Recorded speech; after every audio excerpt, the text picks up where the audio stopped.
It is 9 p.m. in RTD. It's time to English New Edition. For tonight headlines we have an international commitment to the renewal of Djibouti's road infrastructure.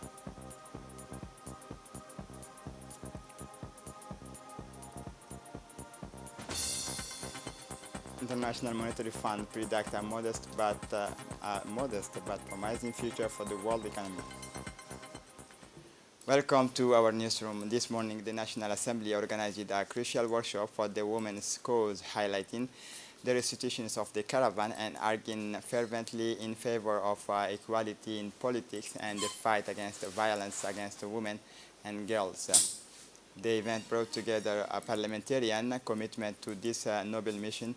During this workshop, parliamentarians assessed the impact of caravans organized across the country to raise awareness of gender equality and mobilize support for women's rights.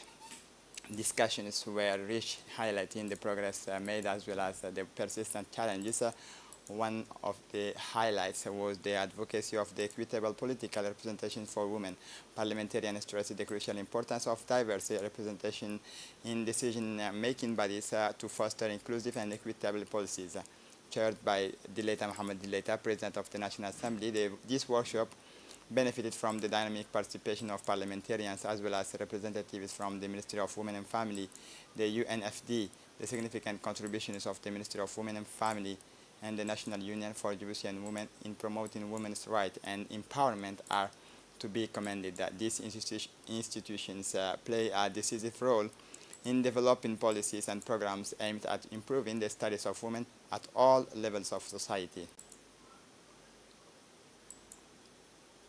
In his speech, His Excellency Dileita Mohamed Dileita, President of the National Assembly, underlined the Assembly's determination to work closely on such vital issues as the protection and promotion of fundamental rights in both urban and rural areas. He also praised the commitment of parliamentarians and specifically thanked the member of the Committee on Legislation, General Administrations and Human Rights. This restitution session on the work and activities carried out by the Djibouti Parliament provides an opportunity for us, the nation's elected representative, to reaffirm our deep attachment to the parliamentary role of reinforcing human rights and more specifically the rights of women and girls, declared His Excellency Dileita Mohamed Dileita.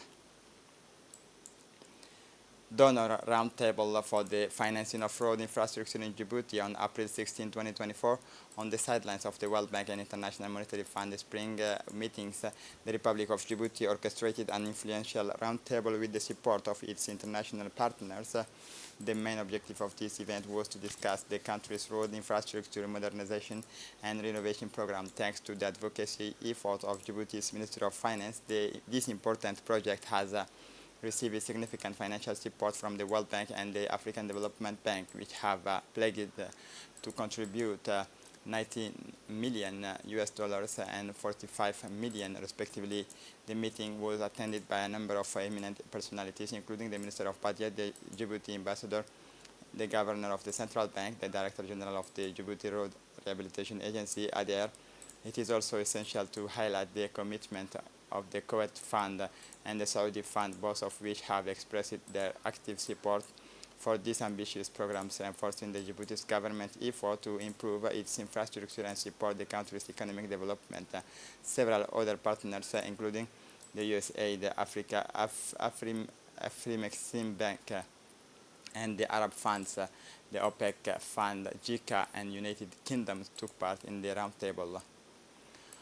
Also in Washington, this time a meeting focused on Djibouti's economic diversification. The Minister of Finance, Ilyas Moussa Dawale, presented Djibouti's economic diversification. He took the floor to outline the Djibouti 2035 vision, putting the spotlight on the future. Mr. Dawale captivated the audience by underlining Djibouti's unwavering commitment to transforming its country into the dynamic economic hub, emphasizing values such as inclusion, connectivity, and institutional development.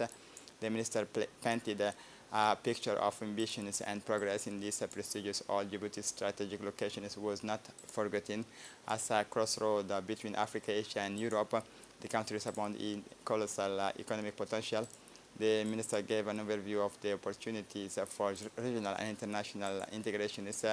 Economic growth on the horizon, but what is a thriving economy without well-maintained roads? Mr. Dawale intelligently underlined the vital importance of the road development. In addition, the promoting competitiveness. These infrastructure are the arteries that irrigate the economic fabric, reducing disparity between towns and country. However, we must not underestimate the challenges that lie ahead of this road paved with ambition. The minister acknowledged the urgent need to repair and modernize roads while coping with the hazards of climate change such as flooding and erosions. The Minister of Defense in charge of relations with Parliament, Hassan Omar Mohammed, and General Zakaria Sheikh Ibrahim, Chief of the General Staff of the Armed Forces, received on Wednesday, April 17, 2024, at the Hotel of the Officers Hassan Bassouma Hassan, Vice Admiral Ninat Baran, representative of the commanders of the Turkish Navy, in the presence of His Excellency Erdal Sabri Ergen, Ambassador of the Republic of Turkey to the Republic of Djibouti. The meeting took the form of a courtesy visit marking the arrivals of the Turkish military vessels in Djibouti. During their fruitful exchanges, the representatives of the two nations discussed prospects for strengthening cooperation, particularly in the military and maritime file. This visit bears witness to the excellent relations between the Republic of Djibouti and the Republic of Turkey, as well as their shared commitment to regional security and stability.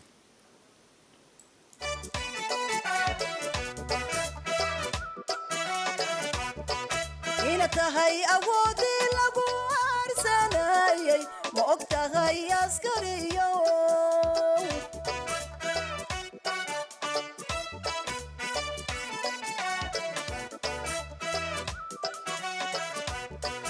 inatahay awoodii lagu aarsanayay ma og tahay askariyo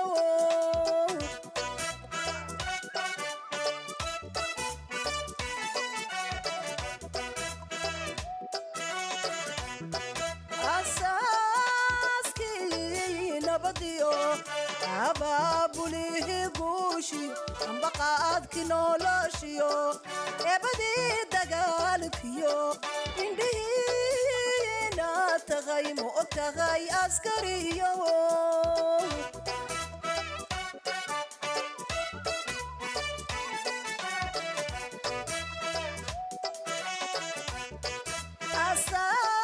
asaaskii nabadiyo abaabulihii guushi ambaqaadki noloshiyo eebadii dagaalkiyo.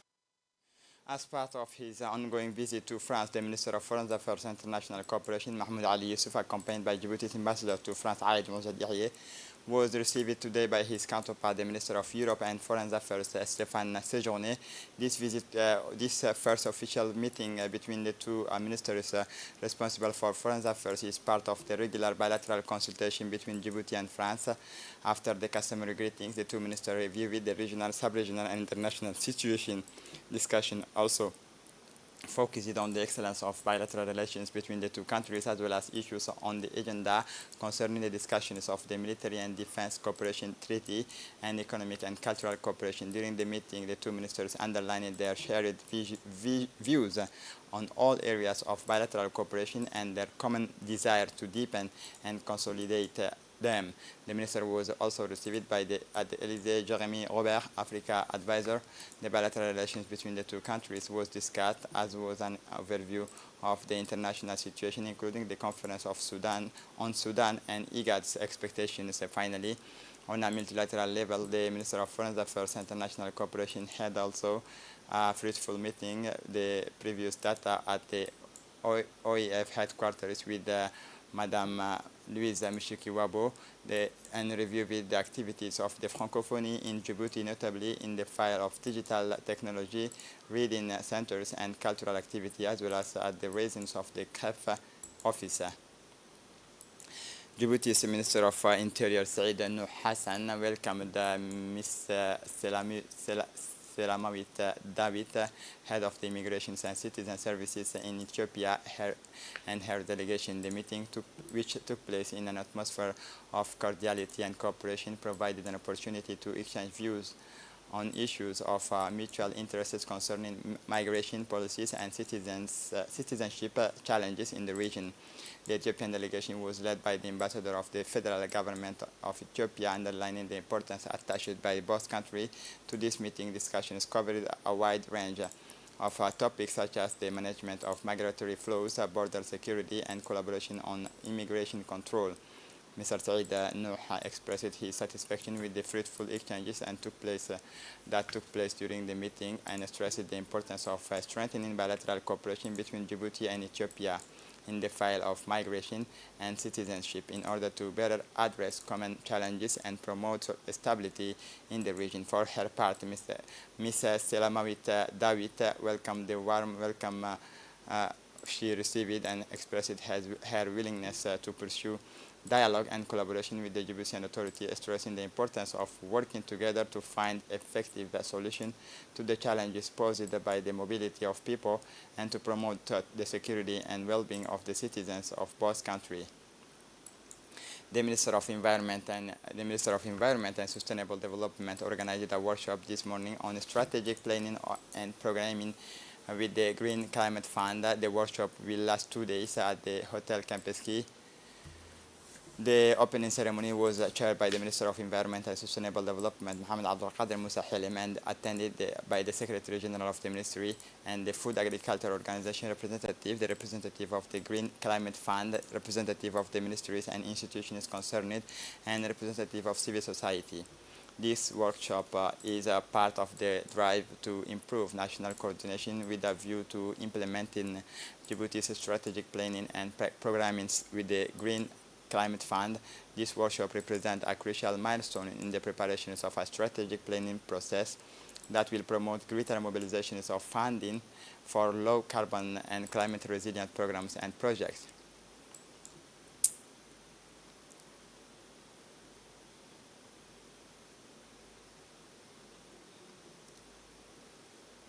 For his part, the representative of the Food Agriculture Organization in Djibouti said that this workshop represents a crucial milestone in the preparations of a strategic planning process that will promote greater mobilization of funding for low carbon and climate resilient programs and projects.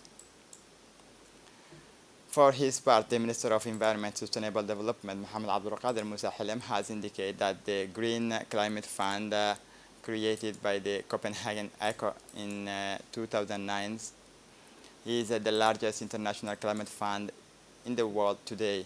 Its aim is to support developing countries and implementing their obligations under the Paris Agreement, an essential tool to help these countries embark on low-carbon climate-resilient trajectories. It was designated in 2011 by the COP17 as an operational entity of the financial mechanisms of the Climate Convention. The GCF has thus become an integral part of the global climate finance architecture. Yesterday in Abu Dhabi, United Arab Emirates, the Minister of Energy and Natural Resources, His Excellency Younis Ali Geddi, took part in high-level ministerial meeting organized by the International Renewable Energy Agency as a prelude to the organization's 14th Assembly session. This meeting were devoted to the ways and means of enabling IRENA member countries to achieve a just energy transition, focusing on the creations of synergy in the water, food, energy nexus, the need of traceability in a resilient and sustainable energy future, and the importance of high-level public-private dialogue in driving new dynamic towards 100% of renewable energy system. This included innovative electrification policies, participatory strategy for developing fair and renewable energy pace, and urgent need to create the alliance for decarbonizing industry. Finally, Minister Younis Ali Geddi took part in the two high-level ministerial roundtable on the role of finance and public policy in achieving the goal of universal access to energy, and another dedicated to the development of sustainable bio-based energy and fuel in energy market. The Minister of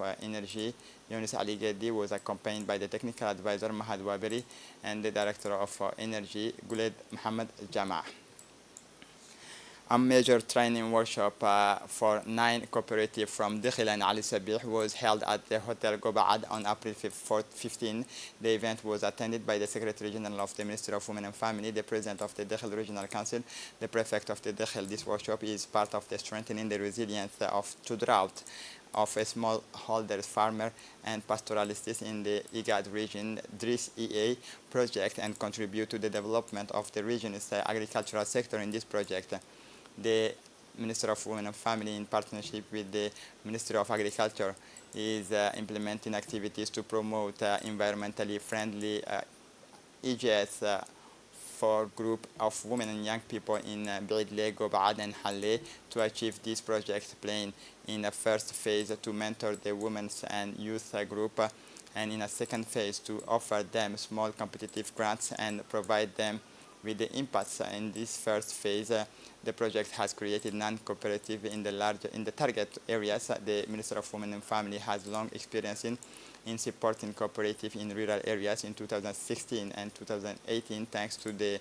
USAID-funded economic empowerment and community strengthening project, the Minister of Women and Family supported 29 associations spread across the 5 interior regions to initiate EGS. These 29 associations have been structured into the 13 agricultural, agri-food, and craft cooperatives. For his part, the coordinator of the FAO said that the workshop combined practical activities and discussion session to promote interactive learnings and encourage participants to share their experience and apply the concept learned in their respective cooperatives to promote the equal participation of men and women in the development of their community. Participants will also receive training on leadership and women's rights in our country. For her part, the Secretary General of the Ministry of Women and Family said that Anissa Hassan Bahdoun said that the economic empowerment of rural communities is a major focus of the Ministry of Women's Community Development Strategy. The partnership between the Ministry of Agriculture and the Ministry of Women and Family illustrates the government's commitment to strengthening the resilience of rural communities in the face of droughts. For a community resilient to climate changes is one where the rights of both are known and respected by all. For the international scene in Senegal, the deaf and hard of the hearings are included in mixed classes. Mohamed Sall, who is deaf, communicates using sign languages at the public lycée Guinaud Ray Sud in the Senegal on March 18, 2024.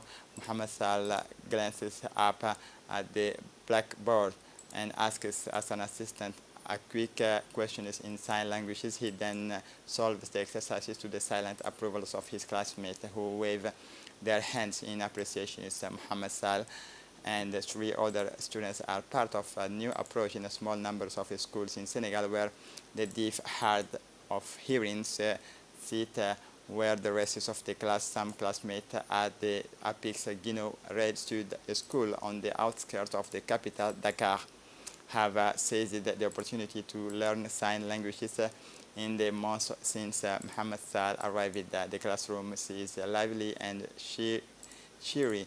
No teachers allowed in this room reads the graffiti above the blackboard.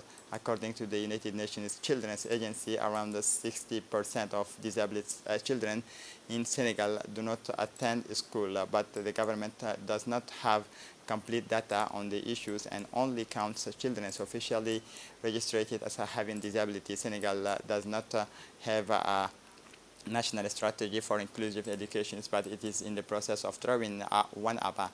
Recent political instability in the West African countries has hampered progress. The difficulties are compounded by the stigma that some Senegalese associate with disabilities. The United Nations Security Council will vote on Thursday on Palestine's application to become a full member state of the United Nations. Several foreign media outlets reported on Wednesday, citing diplomatic sources against the backdrop of Israel and all wars in the Gaza Strip. The Palestinians relaunched their 2011 application for the United Nations membership in early April. This application is unlikely to succeed, however, due to the opposition from Washington, which has veto power. According to the diplomatic sources quoted by the Quebec Daily La Presse, the vote will take place on Thursday, coinciding with the planned Security Council meeting on the situation in the Gaza Strip, which will be attended by the several Arab ministers. In a statement published by the Palestinian missions to the United Nations onto its X account, the Arab group said, "We call on all members of the Security Council to vote in favor of the draft resolution submitted by Algeria. On behalf of the Arab group, at the very least, we implore Council's members not to obstruct this essential initiative." According to La Presse, the Algerian draft resolution recommends that the General Assembly admit the State of Palestine as a member of the United Nations. The General Assembly decides by a 2/3 majority on the admissions in a state to the United Nations, but only after a positive recommendation is on a matter from the Security Council, according to the Palestinian authorities. And to close up this edition, the International Monetary Fund is now forecasting a global expansion of 3.2% this year, slightly up on the 3.1% it predicted in January, corresponding to the pace of 2023, and it predicts at a third consecutive years of 3.2% growth in 2024. In 2025, in its latest outlook, the IMF, a lending organization comprising 190 countries, noted that global expansion is being fueled by surprisingly strong growth in the USA, the world's largest economy. The IMF expects the US economy to grow by 2.7% this year, an improvement on the 2.1% it predicted in January, and faster than a solid 2.3% expansion in 2023. Although high price inflation remains as an obstacle worldwide, the IMF forecasts that global inflation will fall from 6.8% last year and to 5.9% in 2024, and 4.5% next year. In the world's advanced economy alone, the organizations expect inflation to fall from 4.6% in 2023 to 2.6% this year and 2% in 2025, reducing by the effects of rising interest rates. And this is it for the news. Thanks for watching us. Have a good evening.